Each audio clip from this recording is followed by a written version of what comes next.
Hey everyone, and welcome. When you're dealing with heavy-duty power cables, it turns out the cable itself is only half the story.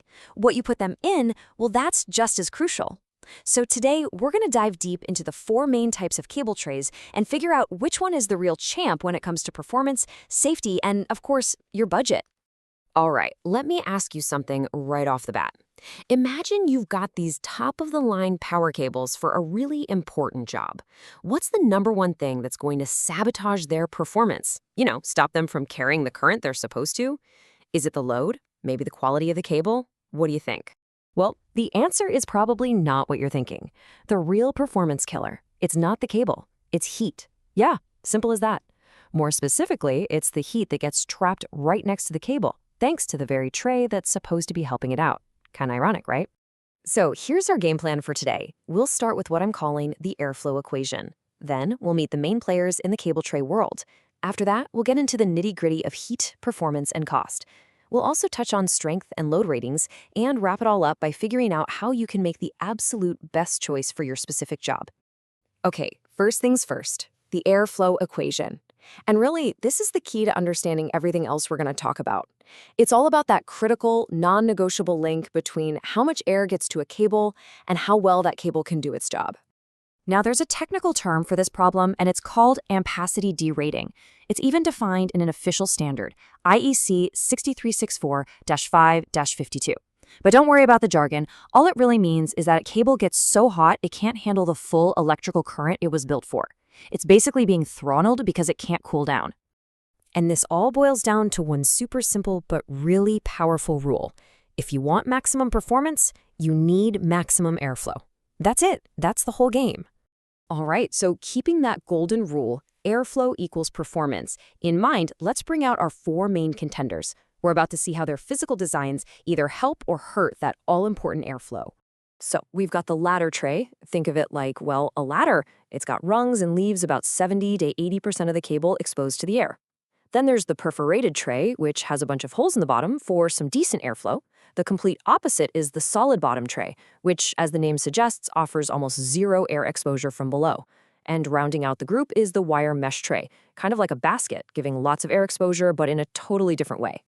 Okay, this is where it gets really interesting, because these seemingly small design differences, they have huge real-world consequences for heat, for how much power your cables can actually carry, and yep, for the bottom line of your project.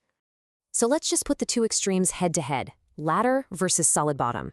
With a ladder tray, thanks to all that amazing airflow, your cable can still operate at about 85 to 90% of its max capacity. Now take that exact same cable and put it in a solid bottom tray. Suddenly, its performance drops to just 65 to 75%. I mean, that's a massive, massive drop-off. And look at this chart. It just makes it so obvious. The difference is night and day. We're talking about getting way more performance from the exact same cable, all because of the tray you chose. It's a huge deal. But hey, this isn't just numbers on a chart. This stuff happens in the real world. Let's take a look at a perfect example, the Shandong petrochemical project. This is a tough, industrial environment, the perfect place to see this in action. So what happened? Well, on this project, they switched over to ladder trays. And get this, they saw a 14 degrees Celsius drop in the peak temperature of their cables. I mean, a 14-degree drop. That is a gigantic win for both safety and just managing heat in general.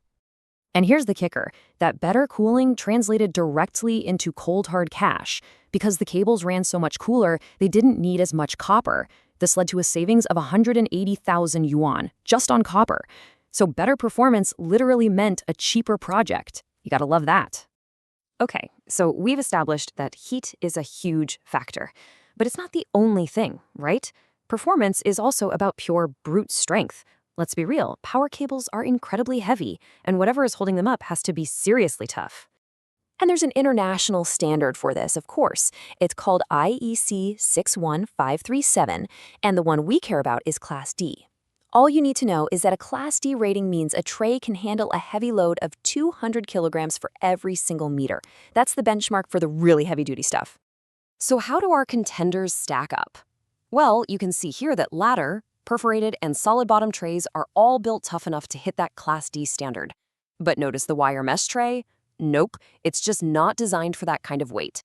It's fantastic for lighter things, but you wouldn't want to load it up with a bunch of heavy power cables. Okay, so it's looking pretty clear, right? For getting rid of heat and for supporting heavy loads, ladder trays are kind of the king of the hill for power cables. But, and this is a big but, it's not always the right tool for every job. It really depends on what you're trying to do. So, when would you not use a ladder tray? Good question. Let's say you're running sensitive data cables. You'll want the solid bottom tray because it provides excellent shielding from interference.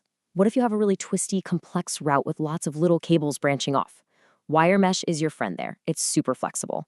And if you're looking for a good all-arounder, something in the middle, the perforated tray is a fantastic jack-of-all-trades. All right, let's boil this all down to a simple cheat sheet. For heavy power cables, you want ladder trays, period. Maximum performance. For data and control cables, go solid bottom for the protection. For a general purpose, do-it-all solution, perforated trays are a safe bet. And for light loads and tricky pads, wire mesh is the way to go for its flexibility. So I'll leave you with this one last question.